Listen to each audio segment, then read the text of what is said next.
नमस्कार साथियों, मैं अनीता श्रीवास्तव आपका हार्दिक अभिनंदन करती हूँ। श्रीमद् वाल्मीकि रामायण में आज का प्रसंग है दधिमुख से मधुवन के विध्वंस का समाचार सुनकर सुग्रीव का हनुमान आदि वानरों की सफलता के विषय में अनुमान। वानर दधिमुख को माथा टेक कर प्रणाम करते देख वानर शिरोमणि सुग्रीव का हृदय उद्विग्न हो उठा। वे उनसे इस प्रकार बोले, उठो उठो, तुम मेरे पैरों पर कैसे पड़े हो? मैं तुम्हें अभय दान देता हूँ, तुम सच्ची बात बताओ। कहो, किसके भय से यहाँ आए हो? जो पूर्णतः हितकर बात हो उसे बताओ, क्योंकि तुम सब कुछ कहने के योग्य हो। मधुवन में कुशल तो है ना? वानर, मैं तुम्हारे मुख से यह सब सुनना चाहता हूँ। महात्मा सुग्रीव के इस प्रकार आश्वासन देने पर महाबुद्धिमान दधिमुख खड़े होकर बोले, राजन, आपके पिता ऋक्षराजा ने, वाली ने और आपने भी पहले कभी जिस वन के मनमाने उपभोग के लिए किसी को आज्ञा नहीं दी थी, उसी का हनुमान आदि वानरों ने आज नाश कर दिया है। मैंने इन वन रक्षक वानरों के साथ उन सबको रोकने की बहुत चेष्टा की, परंतु वे मुझे कुछ भी न समझकर बड़े हर्ष के साथ फल खाते और मधु पीते हैं। देव, इन हनुमान आदि वानरों ने जब मधुवन में लूट मचाना आरंभ किया, तब हमारे इन वन रक्षकों ने उन सबको रोकने की चेष्टा की, परंतु वे वानर इनको और मुझे भी कुछ न गिनते हुए वहां के फल आदि का भक्षण कर रहे हैं।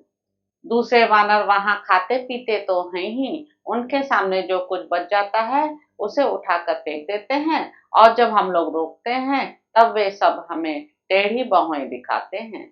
जब वे रक्षक उन पर अधिक कुपित हुए, तब उन्होंने इन पर आक्रमण कर दिया। इतना ही नहीं, क्रोध से भरे हुए उन वानर पुंगवों ने इन रक्षकों को उस वन से बाहर निकाल दिया। बाहर निकालकर उन बहुसंख्यक वीर वानरों ने क्रोध से लाल आंखें करके वन की रक्षा करने वाले इन श्रेष्ठ वानरों को धर दबाया। किन्हीं को थप्पड़ों से मारा, किन्हीं को घुटनों से रगड़ दिया, बहुतों को इच्छानुसार घसीटा और कितनों को पीठ के बल पटक कर आसमान दिखा दिया।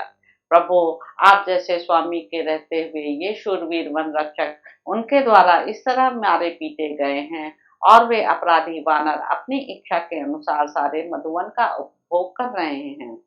वानर शिरोमणि सुग्रीव को जब इस प्रकार मधुवन के लूटे जाने का वृत्तांत बताया जा रहा था, उस समय शत्रु वीरों का संहार करने वाले परम बुद्धिमान लक्ष्मण ने उनसे पूछा, राजन, वन की रक्षा करने वाला यह वानर यहाँ किस लिए उपस्थित हुआ है और किस विषय की ओर संकेत करके इनसे दुखी होकर बात की है?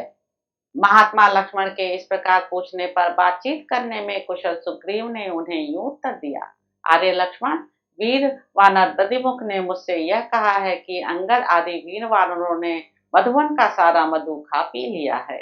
इसकी बात सुनकर मुझे यह अनुमान होता है कि वे जिस कार्य के लिए गए थे उसे अवश्य ही उन्होंने पूरा कर लिया है, तभी उन्होंने मधुवन पर आक्रमण किया है।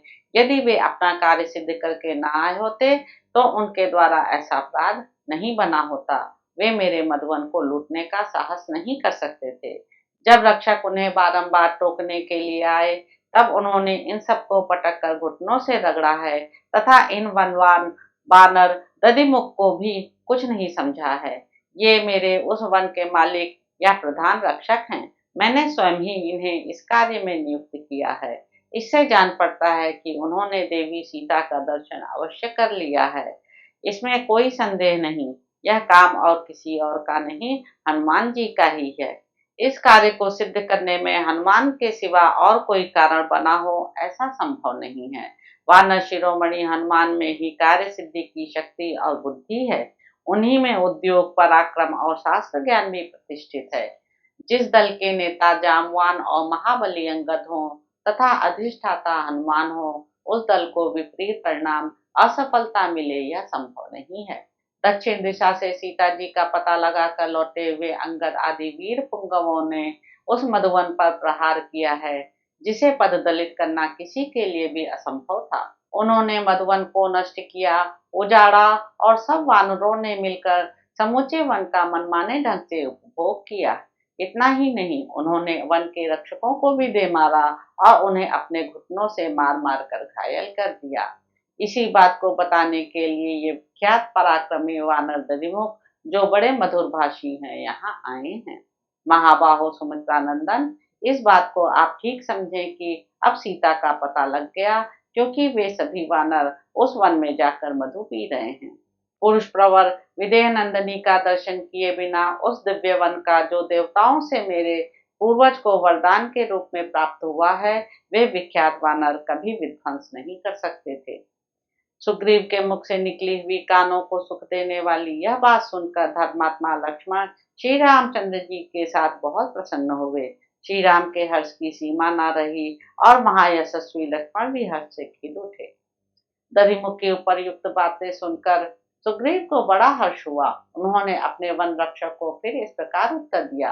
मामा, अपना कार्य सिद्ध करके लौटे हुए उन वानरों ने जो मेरे मधुवन का उपभोग किया है, उससे मैं बहुत प्रसन्न हुआ हूँ।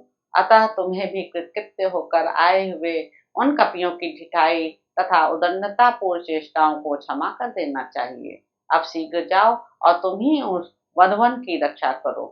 साथ ही हनुमान आदि सब वानरों को जल्दी यहाँ भेजो।